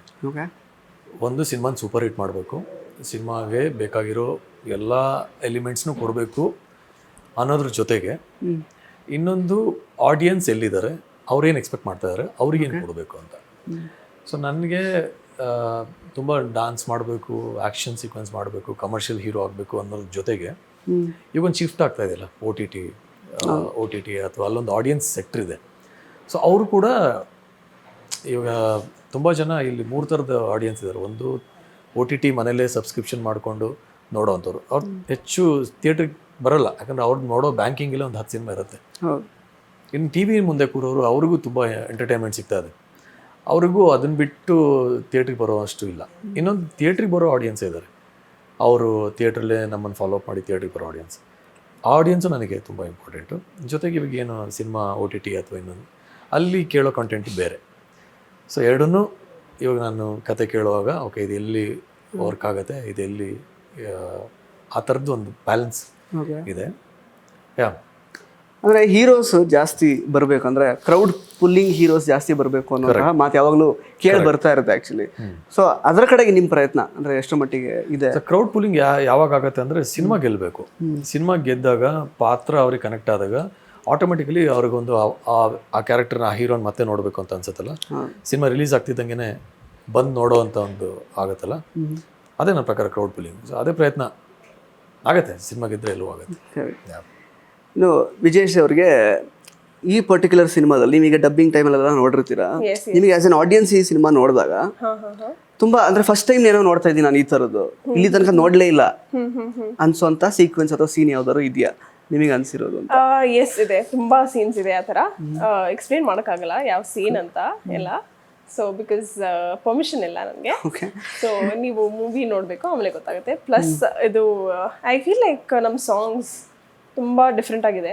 ಲೈಕ್ ಎಲ್ಲ ಸೀನ್ ನೋಡ್ಬೋದು ನೀವು. ಇಟ್ಸ್ ಇದು ಏನೋ ಬೀಚ್ ಕಡೆ ಇದೆ ಫುಲ್ಲು, ಕುಂದಾಪುರ್ ಕೋಸ್ಟಲ್ ಏರಿಯಾಸ್. ಒಂಥರ ಅದು ಫೀಲೇ ಡಿಫ್ರೆಂಟ್ ಆಗಿದೆ. ಲೈಕ್ ಅದು ಬೇಸಿಕ್ ಅನ್ಸಲ್ಲ, ಯುನೋ ಲೈಕ್ ಮಾಂಟೇಜಸ್ ಎಲ್ಲ ನೋಡಿರ್ತೀವಿ, ಲೈಕ್ ತುಂಬ ಸಿಮಿಲರ್ ಆಗಿರುತ್ತೆ ಎಲ್ಲ ಮೂವೀಸಲ್ಲಿ. ಬಟ್ ನಮ್ಮ ಮೂವಿಯಲ್ಲಿ ತುಂಬ ಕೋಸ್ಟಲ್ ಸೈಡು, ಆಮೇಲೆ ದ ಲವ್ ಸ್ಟೋರಿ ದಟ್ ಇದರಲ್ಲಿ ಏನಿದೆ ಅದು ಕೂಡ ತುಂಬ ಡಿಫ್ರೆಂಟ್ ಆಗಿದೆ. ಸೊ ಆ ಥರ ಅದು ಯಾರೂ ಮಾಡಿಲ್ಲ ಅನ್ಸುತ್ತೆ. ಬಟ್ ಈ ಥರ ಲೈಕ್ ಮಾಡಿದ್ರು ಕೂಡ ಈ ಥರ the way our director is ಶೋನಲ್ಲ ಆ ಥರ ಇಲ್ಲ. So yes. ಇನ್ನು ಪ್ರವೀಣ್ ಅವರೇ, ಈಗ ಕರಾವಳಿಯಲ್ಲಿ ಸೆಟ್ ಆಗಿರುವಂತಹ ಸಿನಿಮಾಗಳಿಗೆ ಆಲ್ರೆಡಿ ಒಂದು ಸ್ಟ್ಯಾಂಡರ್ಡ್ಸ್ನ ಈಗ ರಕ್ಷಿ ಶೆಟ್ಟಿ ಆಗಿರ್ಬೋದು, ರಿಷಬ್ ರಾಜ್ ಎಲ್ಲ ಸೆಟ್ ಮಾಡಿದ್ದಾರೆ. ಅಂದರೆ ಅಲ್ಲಿನ ಬ್ಯಾಕ್ ಡ್ರಾಪ್ ಸಿನಿಮಾಗಳಂದರೆ ಯಾವ ಥರ ಇರುತ್ತೆ, ಏನಿ ಲ್ಯಾಂಡ್ಸ್ಕೇಪ್ ಅಥವಾ ಏನೋ ಸಿನಿಮಾಟೋಗ್ರಫಿ ವೈಸ್ ಆಗಿರ್ಬೋದು, ಸ್ಟೋರಿ ಟೆಲ್ಲಿಂಗ್ ಅಥವಾ ಪರ್ಫಾರ್ಮೆನ್ಸಸ್ ವೈಸ್ ಎಲ್ಲ, ಈ ಸಿನಿಮಾ ಅಂದರೆ ಆ ಎಲ್ಲ ಸಿನಿಮಾಗಳಿಗಿಂತ ಎಷ್ಟು ಭಿನ್ನವಾಗಿ ನಿಲ್ಲುತ್ತೆ ಅಂತ? ಯಾಕಂದರೆ ಆ ಒಂದು ಎಕ್ಸ್ಪೆಕ್ಟೇಷನ್ ಇರುತ್ತೆ. ಬಿಕಾಸ್ ಅಲ್ಲಿನವರಿಗೆ ನಮ್ಮೂರಿದ್ದು ಸಿನಿಮಾ, ಏನೋ ನಮ್ಮೂರಲ್ಲಿ ತೋರಿಸ್ತಾ ಇರೋ ಸಿನಿಮಾ, ಆ ಥರದ್ದು ಕೂಡ ಅವ್ರಿಗೂ ಒಂದು ಎಕ್ಸ್ಪೆಕ್ಟೇಷನ್ ಇರುತ್ತೆ. ಎಷ್ಟು ಡಿಫ್ರೆಂಟ್ ಆಗಿರುತ್ತೆ ಇದು ಅಂತ? ಫಸ್ಟ್ ಥಿಂಗ್, ಅವ್ರು ಮಾಡಿದ ಸಿನಿಮಾಗಳೆಲ್ಲ ಜನಕ್ಕೆ ಯಾಕೆ ಇಷ್ಟ ಆಯಿತು ಅಂದರೆ, ಅವರು ರಿಯಲ್ ಲೈಫಲ್ಲಿ ನೋಡಿರೋ ಎಕ್ಸ್ಪೀರಿಯೆನ್ಸ್ನ, ಆ ಥರ ಸನ್ನಿವೇಶಗಳನ್ನು ತೆರೆ ಮೇಲೆ ತಂದಿದ್ದರಿಂದ ಅದು ಜನಕ್ಕೆ ಸರ್ಪ್ರೈಸ್ ಆಯಿತು ಅಥವಾ ಇಷ್ಟ ಆಯಿತು. ಅವ್ರ ಅನುಭವ ಪರ್ಸನಲ್ ಎಕ್ಸ್ಪೀರಿಯೆನ್ಸ್ ಆಗಿದ್ದರಿಂದ ಅದಷ್ಟು ಇಂಪ್ಯಾಕ್ಟ್ ಮಾಡ್ತು. ಸೊ ಇಲ್ಲೂ ಕೂಡ ನಮ್ಮ ಡೈರೆಕ್ಟರ್ ಸೂರಿ ಕುಂದರ್ ಅಂತ, ಅವ್ರ ಪರ್ಸನಲ್ ಲೈಫಲ್ಲಿ ಆಗಿರೋ ಎಕ್ಸ್ಪೀರಿಯೆನ್ಸು ಜೊತೆಗೆ ಅವ್ರು ಕೂಡ ಬೆಳೆದಿದ್ದು, ಹುಟ್ಟಿದ್ದು, ನೋಡಿರೋದು ಎಲ್ಲ ಮಲ್ಪೆ ಸುತ್ತಮುತ್ತ. ನಾವೇನು ಶೂಟ್ ಮಾಡಿದ್ದೀವಿ ಅವ್ರ ಊರಿನಲ್ಲೇ, ಅವ್ರೂರು ಅವರ. ಸೊ ಹಾಗಾಗಿ ಯಾವಾಗಲೂ ಒಂದು ಸಿನಿಮಾಗೆ ಸೋಲ್ ಇರಬೇಕು. ಎಷ್ಟೋ ಸಲ ಏನಾಗುತ್ತೆ, ಇನ್ಫ್ಲೂಯೆನ್ಸ್ ಇರುತ್ತೆ, ಈ ಸಿನಿಮಾ ಆ ಸಿನಿಮಾ ಈ ಸಿನಿಮಾ. ಒಂದು ಸೋಲ್ ಯಾವಾಗ ಕ್ರಿಯೇಟ್ ಆಗುತ್ತಲ್ಲ ಅವಾಗ ಸಿನಿಮಾ ಇಷ್ಟ ಆಗುತ್ತೆ. ಸೊ ಇಲ್ಲಿ ಒಂದು ಹೇಳ್ತೀನಿ, ನಾವು ರಕ್ಷಿತ್ ಶೆಟ್ಟಿ ಉಳಿದವರು ಕಂಡಂತೆ ಆಗಿರ್ಬೋದು, ಅಥವಾ ರಾಜ್ ಬಿ ಶೆಟ್ಟಿ ಒಂದು ಮೊಟ್ಟೆ ಕಥೆಯಲ್ಲಿ ಆಗಿರ್ಬೋದು, ಅಥವಾ ಕಾಂತಾರ ಆಗಿರ್ಬೋದು, ಅಷ್ಟು ಅಥೆಂಟಿಕ್ ಆಗಿ ನಾವು ಭಾಷೆಯನ್ನು ಆಗಿರ್ಬೋದು ಅಥವಾ ಕಲ್ಚರ್ನೆಲ್ಲ ಹೇಳೋಕ್ಕೋಗಿಲ್ಲ. ನಮ್ಮ ಸಿನಿಮಾ ತುಂಬ ಕಮರ್ಷಿಯಲ್ ಆಗಿ ಇದು ಮಲ್ಪೆಯಲ್ಲಿ ಸೆಟ್ ಆಗಿದೆ ಅನ್ನೋದು ಬಿಟ್ಟರೆ ಈ ಕಥೆಯನ್ನು ತೆಗೆದು ಎಲ್ಲಿ ಬೇಕಾದರೂ ಇಡ್ಬೋದು. ಇದೇ ಕಥೆಯನ್ನು ತೆಗೆದು ನೀವು ಉತ್ತರ ಕರ್ನಾಟಕದಲ್ಲೂ ಶೂಟ್ ಮಾಡ್ಬೋದು, ಬೆಂಗಳೂರಲ್ಲೂ ಶೂಟ್ ಮಾಡ್ಬೋದು, ನಾರ್ತ್ ಇಂಡಿಯಾದಲ್ಲೂ ಶೂಟ್ ಮಾಡ್ಬೋದು. ಸೊ ಎಲ್ಲ ಕಡೆ ಒಂದು ಕಮರ್ಷಿಯಲ್ ಸ್ಟೋರಿ ಅಂದರೆ ಕಮರ್ಷಿಯಲ್ ಅಂದರೆ ಎಲ್ರಿಗೂ ಕನೆಕ್ಟ್ ಆಗೋ ಸ್ಟೋರಿ. ಇವಾಗ ಆ ಸಿನಿಮಾಗಳೆಲ್ಲ ನಾವು ಮಂಗಳೂರು ಸಿನಿಮಾ ಅಂತಲೇ ನೋಡ್ತಾ ಇದ್ವಿ. ಇದು ಹಂಗಲ್ಲ, ನಾವು ಭಾಷೆನೂ ಕೂಡ ತುಂಬ ಬ್ಯಾಲೆನ್ಸ್ಡ್ ಆಗಿದೆ. ಕೆಲವೊಂದು ಕ್ಯಾರೆಕ್ಟರ್ಗಳು ತುಂಬ ಟಿಪಿಕಲ್ ಆಗಿ ಮಾತಾಡುತ್ತೆ. ಸ್ಪೆಷಲ್ ನನ್ನ ಅಮ್ಮನ ಕ್ಯಾರೆಕ್ಟರು ನೀವು ಟ್ರೈಲಲ್ಲಿ ಇದೆಯಲ್ಲ, ನಮ್ಮ ವಿನಯ್ ಪ್ರಸಾದ್ ಮ್ಯಾಮು ಅವರು ಫಸ್ಟ್ ಟೈಮ್ ಮ್ಯಾಂಗ್ಳೂರು ಭಾಷೆಯಲ್ಲಿ ಮಾತಾಡಿದ್ದಾರೆ. ಆ ಥರ ಸಿನಿಮಾದ ಕತೆ ಎಲ್ರಿಗೂ ಇಷ್ಟ ಆಗುತ್ತೆ ಅಂತ ಅನ್ಕೋತೀನಿ. ವಿಜಯ್ ಸಿ ಅವರಿಗೆ ಲೈಕ್ ಈ ಪರ್ಟಿಕ್ಯುಲರ್ ಸಿನಿಮಾದಿಂದ ಏನು ಟೇಕ್ ಹೋಮ್ ಅಂತ? ಬಿಕಾಸ್ ಇದು ಥರ್ಡ್ ಸಿನಿಮಾ ಐ ಗೆಸ್ ನಿಮ್ಮದು. It's my second okay, releasing ಅದೇ. ಸೊ ಏನು ಟೇಕ್ ಹೋಮ್, ಅಲ್ಲಿ ಶೂಟ್ ಮಾಡಿದ ಅನುಭವ ಆಗಿರ್ಬೋದು ಹೇಗೆ ಅಂತ? ಎಲ್ಲ ಐ ಗೆಸ್ ನನಗೆ ಒಂಥರ ಫ್ಯಾಮಿಲಿ ಟ್ರಿಪ್ ಥರ ಇತ್ತು, ಮೋರ್ ದೆನ್ ವರ್ಕ್. ಆಮೇಲೆ ನನಗೆ ಇನ್ನ ಲೈಕ್ ಐ ರಿಮೆಂಬರ್ ಎವ್ರಿಥಿಂಗ್. ಶೂಟಲ್ಲಿ ಏನಾಯ್ತು, ಹೆಂಗಿದ್ವಿ, ಲೈಕ್ ಒಂಥರ like I can't lack words to describe. ಜಾಗ ತುಂಬಾ ಚೆನ್ನಾಗಿತ್ತು. ಅಂಡ್ ನಾವು ಉಳ್ಕೊಂಡಿದ್ದ ಜಾಗ ಅಥವಾ ನಾವು ಶೂಟಿಂಗ್ ಹೋಗ್ತಾ ಇದ್ದಿದ್ದ ಬೀಚು ಅದೆಲ್ಲ ಇತ್ತಲ್ಲ, ಬಹುಶಃ ಆ ಮೆಮೊರಿನೇ ಅಲ್ವಾ, ಆ ಮೆಮೊರಿ ಬೆಸ್ಟ್. ಲೈಕ್ ಶೂಟಿಂಗ್ ಆದಮೇಲೆ ಲೈಕ್ ಆಲ್ಮೋಸ್ಟ್ ಶೂಟಿಂಗ್ ಆಗಿ ಒಂದು 1 ವೀಕ್ ಆಗಿತ್ತು. So I really miss shooting. ಒಂಥರ ಲೈಕ್ ಅಯ್ಯೋ ಶೂಟಿಂಗ್ ಇಲ್ಲ ಅಲ್ವಾ ಅಂತ ಅನಿಸ್ತಾ ಇತ್ತು ನನಗೆ. Like almost like for next 3 weeks ಅನಿಸಿತ್ತು ನನಗೆ, ಅಯ್ಯೋ ಮಿಸ್ ಶೂಟಿಂಗ್ ಅಂತ ಅನಿಸ್ತಿತ್ತು. ಈಗ ಜಿಗರ್ ಸಿನಿಮಾ ಜುಲೈ 5ನೇ ತಾರೀಕು ರಿಲೀಸ್ ಆಗ್ತಿದೆ. ಸೊ ಕನ್ನಡ ಪ್ರೇಕ್ಷಕರು ಕನ್ನಡ ಸಿನಿಮಾಗಳನ್ನು ನೋಡೋದು ಬಹಳ ಕಡಿಮೆ ಆಗಿದೆ ಇವಾಗ. ಬಿಕಾಸ್ ಈ ವರ್ಷದಲ್ಲಿ ರಿಲೀಸ್ ಆಗಿರೋ 125-130 ಸಿನಿಮಾಗಳಲ್ಲಿ ಕೆಲವು ಬೆರಳಿಕೆಯಷ್ಟು ಸಿನಿಮಾಗಳು ಮಾತ್ರ ಸ್ವಲ್ಪ ಸದ್ದು ಮಾಡಿರೋದು, ಅಂದರೆ ವರ್ಡ್ ಆಫ್ ಮೌತ್ ಪಡ್ಕೊಂಡಿರೋದು. ಈ ಸಿನಿಮಾ ಜನ ಯಾಕೆ ನೋಡಲೇಬೇಕು? ಈ ಸಿನಿಮಾದ ಒಂದು ಸಣ್ಣ, ನೀವೆಲ್ಲ ಆವಾಗ ಮಾತಾಡ್ತಾ ನಾವು ಕತೆ ಹೇಳ್ತಾ ಇದ್ವಲ್ಲ, ನಾನು ಬೆಂಗಳೂರಲ್ಲಿದ್ದ ವಾಪಸ್ ಬಂದಮೇಲೆ ಏನಾಗುತ್ತೆ ಅಂದರೆ, ಅವನಿಗೆ ಒಂದು ಸ್ನೇಹಿತರದ್ದು ಒಂದು ಸಂಘ ಇರುತ್ತೆ. ಸ್ನೇಹಿತರ ಜೊತೆ ಸೇರಿಕೊಂಡಾಗ ಯಾವುದೊಂದು ಕೊಲೆ ಆಗುತ್ತೆ ಅಂದ್ಕೊಳ್ಳೋಣ. ಕೊಲೆ ಆದಾಗ ಅದು ಸ್ನೇಹಿತರು ಮಾಡ್ತಾರೋ ಅಥವಾ ಇವನು ಮಾಡ್ತಾನೋ, ಫೈನಲಿ ಹೀರೋ ಹೇಗೆ ವಿಲನ್ ಆಗ್ತಾನೆ ಅನ್ನೋದೇ ಸಿನಿಮಾದ ಆ್ಯಕ್ಚುಲಿ ಕತೆ. ನಮ್ಮ DOP ಅವರು ಕೂಡ ಇದನ್ನು ಹೇಳ್ಬಿಟ್ಟಿದ್ದಾರೆ ಆಲ್ರೆಡಿ. ಈ ಲೈನ್ ಅವರು ನಂಗೆ ಹೇಳಿ ಕಳಿಸಿದ್ದೀನಿ, ಹೇಳಿ ಸರ್ ಚೆನ್ನಾಗಿದೆ.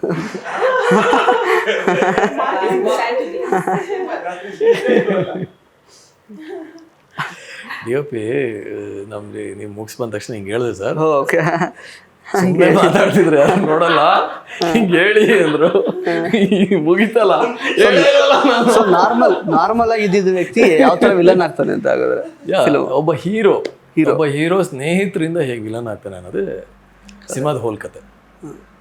ಅಂದರೆ ಹೀರೋ ಅಂದರೆ ಏನು, ಒಳ್ಳೆ ಗುಣಗಳಿರೋನು, ಒಳ್ಳೆ ಇಂಟೆನ್ಷನ್ ಇರೋನು, ಒಳ್ಳೆ ಕೆಲಸ ಮಾಡೋನು, ಸೊಸೈಟಿಲಿ ಒಬ್ಬ ಒಳ್ಳೆಯವನ್ನ ಹೀರೋ ಅಂತ ಹೇಳ್ಬೋದು. ಒಳ್ಳೆ ಸಂಘ ಸಿಗದೆ ಅಥವಾ ಒಂದು ಬ್ಯಾಡ್ ಸಂಘದಿಂದ ಹೇಗೆ ಅವನು ವಿಲನ್ ಕನ್ವರ್ಟ್ ಆಗ್ತಾನೆ. ವಿಲನ್ ಹೀರೋಯಿನ್ ಏನು ಚೇಂಜ್ ಮಾಡಕ್ ಹೋಗಲ್ಲ ಅಥವಾ ಆಗಲ್ಲ. ವಿಲನ್ ಆದಾಗ ಹೀರೋಯಿನ್ ನನ್ನ ಜೊತೆಲಿ ಇಟ್ಕೊಳ್ಳೋದು ಅಥವಾ ಉಳಿಸ್ಕೊಳ್ಳೋದು ಎಷ್ಟು ಕಾಂಪ್ಲಿಕೇಶನ್ಸ್ ಅನ್ನೋದು ಕೂಡ ಹೇಳ್ತಾರಲ್ಲ, like love changes a person. So I guess it's also about ಅದು. ಅಂದರೆ when you are heroine safe ಇರ್ತಾರೆ ಜೊತೆಲಿ. When you are villain, heroine ಜೊತೆಲಿ ಇರಲ್ಲ. ಎಲ್ಲರಿಗೂ ಹಂಗಿರಲ್ಲ. Like some girls like full ಬಗಡು ಫುಲ್ ಒಂಥರ ಫೈಟ್ ಹೀರೋ ವಿಲನ್ ಥರಾನೇ ಇರ್ಬೇಕಂತ ಅನ್ಸ್ತಾ ಇದೆ. 50-50 ಅನ್ಸುತ್ತೆ. ಹೀರೋಯಿನ್ ಅಲ್ಲ ಅಗೇನ್. ಓಕೆ ಅಷ್ಟೇ. ಸೊ ಅಂದರೆ ಯಾವ ಕಾರಣಕ್ಕೋಸ್ಕರ ಸಿನಿಮಾ ನೋಡಲೇಬೇಕು ಅಂತ ಹೇಳಿಲ್ಲ. ಫೈನಲಿ ಯಾವ ಕಾರಣಕ್ಕೆ ಸಿನಿಮಾ ನೋಡಬೇಕು ಅಂದರೆ, ನಮಗೆಲ್ಲ ಗೊತ್ತಿರೋ ಹಾಗೆ ವಾರಕ್ಕೆ 3-4 ಸಿನಿಮಾಗಳು ರಿಲೀಸ್ ಆಗ್ತಾಯಿದ್ವು. ಫಸ್ಟ್ ಥಿಂಗ್, ಈ ವಾರ ಹೆಚ್ಚು ಕನ್ನಡ ಸಿನಿಮಾಗಳಿಲ್ಲ. ಒಂದು ಅಡ್ವಾಂಟೇಜ್ ಏನಂದರೆ ಕನ್ನಡ ಇದೊಂದು ಜಾಸ್ತಿ ಹೆಚ್ಚು ಸಿನಿಮಾಗಳಿಲ್ಲ, ಥಿಯೇಟ್ರಿಗೆ ಬಂದು ಜನ ನೋಡ್ಬೋದು ಅನ್ನೋದು ಒಂದು ಅಡ್ವಾಂಟೇಜು. ಇನ್ನೊಂದು, ಈ ಸಿನಿಮಾ ನೋಡೋಕ್ಕೋಸ್ಕರನೇ ಜನ ಥಿಯೇಟ್ರಿಗೆ ಬರಬೇಕು. ಯಾಕೆ ಬರಬೇಕು ಅಂದರೆ, ಫಸ್ಟ್ ಥಿಂಗ್ ಎಂಟರ್ಟೈನ್ಮೆಂಟ್. ನೀವು 2 ಗಂಟೆ ಸಿನಿಮಾದಲ್ಲಿ ಒಳ್ಳೆ ಕತೆ ಒಳ್ಳೆ ಕತೆ ಜೊತೆಗೆ ಒಳ್ಳೆ ಲೊಕೇಶನ್. ನಿಮ್ಗೆ 2.5 ಗಂಟೆ ಒಂದು ಸಮುದ್ರನ, ಬೀಚ್ ಬ್ಯಾಕ್ಗ್ರೌಂಡನ್ನು ದೊಡ್ಡ ಸ್ಕ್ರೀನಲ್ಲಿ ನೋಡೋದೇ ಮಜಾ. ಸೊ ಅದನ್ನು ನಾಳೆ OTT ಬಂದಮೇಲೆ ನೋಡಿದ್ರೆ ಅದೇನು ಎಕ್ಸ್ಪೀರಿಯೆನ್ಸ್ ಮಜಾ ಇರೋಲ್ಲ. ಸೊ ಥಿಯೇಟ್ರಿಗೆ ಬನ್ನಿ, ಒಳ್ಳೆ ಹಾಡುಗಳು, ಒಳ್ಳೆ love story and action sequence. So ಇದನ್ನೆಲ್ಲ ನೋಡಿ ನೀವು ಪೈಸಾ ವಸೂಲು ಅಂತ ಹೇಳ್ಬೋದು. ಸೊ ನೀವು ಕೊಟ್ಟಿರೋ ದುಡ್ಡಿಗೆ ಮೋಸ ಅಂತೂ ಆಗಲ್ಲ. ಪ್ಲೀಸ್ 5ನೇ ತಾರೀಕು ಥಿಯೇಟ್ರಿಗೆ ಬಂದು ಸಿನಿಮಾ ನೋಡಿ. Thank you. ನೀವು ಹೇಳಬೇಕು ಯಾಕೆ ಈ ಸಿನಿಮಾ ನೋಡಲೇಬೇಕು ಅಂತ. First of all I newcomer, so ಅದಕ್ಕೆ ನೋಡಬೇಕು. ಇಲ್ಲ ಸೊ ಐ ಗೆಸ್ ಇದು ತುಂಬ ಕತೆ ತುಂಬ ಚೆನ್ನಾಗಿದೆ. ಪ್ಲಸ್ ತುಂಬ ಡಿಫ್ರೆಂಟ್ ಆಗಿದೆ ನಮ್ಮ ಕತೆ. Like place with the action sequence, love story ತುಂಬಾ ಡಿಫ್ರೆಂಟ್ ಆಗಿದೆ. ಆ್ಯಂಡ್ ನಾರ್ಮಲ್ ಥರ ಲೈಕ್ ಬೇಸಿಕ್ ಥರ ಇಲ್ಲ, ಒಂಥರ ತುಂಬ ಡಿಫ್ರೆಂಟಾಗಿ ಬರೆದಿದ್ದಾರೆ ಸ್ಕ್ರಿಪ್ಟ್ನ ನಮ್ಮ ಡೈರೆಕ್ಟರು. ಸೊ ಅವ್ರಿಗೆ ಜಸ್ಟಿಸ್ ಸಿಗಲೇಬೇಕು ಅನಿಸ್ತಾ ಇದೆ. ಮುಗಿಸ್ತೀನಿ ನಾನು. ಸರ್, ಇದು ಒಂದು ಲಾಸ್ಟ್ ಪ್ರಶ್ನೆ ಅಷ್ಟೇ, ಬಿಕಾಸ್ ದಿಸ್ ಈಸ್ ಪ್ರಾಕ್ಟಿಕಲ್ ಈಗ ಆಗ್ತಾ ಇರೋದು. ಅದಕ್ಕೋಸ್ಕರ ನಿಮ್ಮ ಟೇಕ್ ಏನು ಅಂತ ನನಗೆ ಗೊತ್ತಾಗಬೇಕು. ಅದಕ್ಕೋಸ್ಕರ ಈಗ ಯಾರೋ ಒಬ್ಬ ನಟನ ಅಭಿಮಾನಿಗಳಿಗೆ ಅವ್ರು ಹೊರಗಡೆ ಬರೋ ತನಕ ಅಥವಾ ಅವ್ರ ಸಂಕಷ್ಟದಿಂದ ಪಾರಾಗೋ ತನಕ ನಾವು ಬೇರೆ ಯಾವ ಸಿನಿಮಾನೂ ಗೆಲ್ಸಲ್ಲ. ಅವರೇ ಇಲ್ಲ ಅಂದಮೇಲೆ ಇನ್ನೇನು ಚಿತ್ರರಂಗ, ಆ ಥರದ್ದೆಲ್ಲ ಸುಮಾರಷ್ಟು ಟಾಕ್ಸ್ ಹೊರಗಡೆ ಬರ್ತಾ ಇದೆ. ಮೇಯ್ನ್ ಹೀರೋನೇ ಇಲ್ಲ, ಮತ್ತು ಇನ್ನೇನು ಬೇರೆದಿನ್ನೇನು ನೋಡೋಕೆ ಇಂಟ್ರೆಸ್ಟ್ ತೋರಿಸಲ್ಲ, ಆ ಥರದ್ದೆಲ್ಲ. ಸೊ ಈ ಥರದೊಂದು ಸಂದಿಗ್ಧ ಪರಿಸ್ಥಿತಿ ಒಟ್ಟಿನಲ್ಲಿ ಕನ್ನಡ ಚಿತ್ರರಂಗ. ಇದು ಒಂದು ರೀತಿಯಲ್ಲಿ ಅವ್ರು ಸರಿನೇ, ಅಂದರೆ ಅವರ ಅಭಿಮಾನ ಅಥವಾ ಅವರ ಐಡಲ್ ಮೇಲಿರೋ ಒಂದು ಪ್ರೀತಿ. ಸೊ ಇವಾಗ ದುಃಖ ಬಹುಶಃ ಎಲ್ರಿಗೂ ಆಗಿದೆ. ಇವಾಗ ನಾನು ಬೀಯಿಂಗ್ ದರ್ಶನ್ ಸರ್ ಫ್ಯಾನ್, ನನಗೂ ಒಂದು ನೋವಿದೆ, ಬೇಸರ ಇದೆ. ಅಂದರೆ ಸಿನಿಮಾ ಅನ್ನೋದು ಒಂದು ಸೆಲೆಬ್ರೇಷನ್ ಅಂದರೆ ಇವಾಗ ನಮ್ಮ ಸೀನಿಯರ್ ಒಬ್ಬರು ಒಳಗಡೆ ಇದ್ದಾರೆ ಅಥವಾ ಇನ್ನೇನು ಸಂಕಷ್ಟದಲ್ಲಿ ಇದ್ದಾರೆ ಅಂದಾಗ you can't celebrate. Same like ಆಡಿಯನ್ಸ್ಗೂ ಕೂಡ ಅದಿದೆ. ಅದನ್ನೆಲ್ಲ ಮೀರಿ ಇಲ್ಲಿ ಒಬ್ಬ ನಿರ್ಮಾಪಕನ ಅಳಿವು ಉಳಿವಿನ ಪ್ರಶ್ನೆ ಇದೆ, ಚಿತ್ರರಂಗದ ಅಳಿವು ಉಳಿವಿನ ಪ್ರಶ್ನೆ ಇದೆ, ಕನ್ನಡ ಭಾಷೆ ಅಳಿವು ಉಳಿವಿನ ಪ್ರಶ್ನೆ ಇದೆ. ಇವೆಲ್ಲವನ್ನೂ ನೋಡಿಕೊಂಡು ಒಳ್ಳೆ ಚಿತ್ರಗಳನ್ನ ಪ್ರೋತ್ಸಾಹಿಸಬೇಕು. ಆಮೇಲೆ ಸಿಂಪಲಾಗಿ ಹೇಳೋದಾದರೆ ದರ್ಶನ್ ಸರ್ ಬೇಗ ದೇವ್ರ ದಯೆಯಿಂದ ಸಂಕಷ್ಟದಿಂದ ಪಾರಾಗಿ ಒಬ್ಬ ನಿರಪರಾಧಿ ಅಂತ ಆಚೆ ಬರಲಿ ಅಂತ ನಮಗೂ ಆಸೆ ಇದೆ. ಜೊತೆಗೆ ಒಳ್ಳೆ ಸಿನಿಮಾಗಳು ಬಂದಾಗ ಪ್ರೋತ್ಸಾಹಿಸಿ ಅಂತ ಒಂದು ನಮ್ಮ ಕಡೆಯಿಂದ ಒಂದು ರಿಕ್ವೆಸ್ಟ್. ಸಿನಿಮಾ ಚೆನ್ನಾಗಿದ್ದಾಗ ಗೆಲ್ಲಿಸಿ, ಸಿನಿಮಾ ಚೆನ್ನಾಗಿರೋ ಸಿನಿಮಾಗಳು ಗೆದ್ದಾಗ ಇನ್ನೂ ಇಂಥ 10 ಪ್ರಯತ್ನಗಳಾಗುತ್ತೆ, ನಿರ್ಮಾಪಕರು ಉಳ್ಕೋತಾರೆ. ಬೇಸಿಕಲಿ ನಮ್ಮ ದರ್ಶನ್ ಸರ್ ಏನು ಹೇಳ್ತಾಯಿದ್ರು, ನಿರ್ಮಾಪಕರು ದೇವರು ಅಂತ ಹೇಳ್ತಾಯಿದ್ರು. ಸೊ ಇವಾಗ ನಿರ್ಮಾಪಕರನ್ನ ಉಳಿಸೋದು ಇನ್ಫ್ಯಾಕ್ಟ್ ಒಂಥರ ದರ್ಶನ್ ಸರ್ನ ಅವ್ರ ಐಡ್ಲಾಗಿ ಅವ್ರನ್ನ ಗೌರವಿಸ್ದಂಗೆ. ಒಂದು ಸಿನಿಮಾನ ಪ್ರೀತಿಸೋದು ಇವಾಗ ಅವ್ರ ಮೇಲಿನ ಬೇಸರಕ್ಕೆ ಇನ್ನೊಂದು ಸಿನಿಮಾನ ಗೆಲ್ಲಬಾರ್ದು ಅಂತ ಅಂದ್ಕೊಳ್ಳೋದು ನಾವು ದರ್ಶನ್ ಸರ್ಗೆ ಮಾಡೋ ಅವಮಾನ. ಯಾಕಂದರೆ ದರ್ಶನ್ ಸರ್ ಸಿನಿಮಾನ ಎಷ್ಟು ಕಷ್ಟಪಟ್ಟು ಬೆಳೆದು ಬಂದಿದ್ದಾರೆ, ಸಿನಿಮಾದಲ್ಲಿ ಎಷ್ಟು ಕಷ್ಟಪಟ್ಟು ಬೆಳೆದು ಉಳಿದಿದ್ದಾರೆ ಅನ್ನೋದು ನಮ್ಮೆಲ್ಲರಿಗೂ ಗೊತ್ತಿರೋ ವಿಷಯ. ಸೊ ನಾವು ಸಿನಿಮಾನ ಅವ್ರು ಪ್ರೀತಿಸೋದ್ರ ಜೊತೆಗೆ ಅವ್ರಿಗೆ ಕೊಡೋ ಗೌರವ, ಅವ್ರಿಗೆ ಕೊಡೋ ಒಂದು ಏನೋ ಅಥವಾ ಅವ್ರಿಗೆ ಕೊಡೋ ಗೌರವ. Correct. Thank you so much Praveen ಅವರೇ, ಹಾಗೇನೆ ವಿಜಯಶ್ರೀ ಅವರೇ. ಸೊ ಜುಲೈ 5ಗೆ ಆಲ್ ದ ಬೆಸ್ಟ್ ಇಬ್ಬರಿಗೂ ಕೂಡ. ಒಳ್ಳೆಯದಾಗಲಿ. Thank you. ಸೊ ಸ್ನೇಹಿತರೆ, ಇದಾಗಿತ್ತು ಪ್ರವೀಣ್ ತೇಜ್ ಮತ್ತು ವಿಜಯಶ್ರೀ ಕಲಬುರ್ಗಿ ಅವರ ಮಾತುಗಳು. ಜುಲೈ 5ನೇ ತಾರೀಕು ಜಿಗರ್ ಸಿನಿಮಾ ನಿಮ್ಮ ಸಮೀಪದ ಚಿತ್ರಮಂದಿರಗಳಲ್ಲಿ ಬಿಡುಗಡೆ ಆಗ್ತಾ ಇದೆ. ದಯವಿಟ್ಟು ಈ ಸಿನಿಮಾನ ಥಿಯೇಟ್ರಲ್ಲೇ ನೋಡಿ. ಧನ್ಯವಾದಗಳು.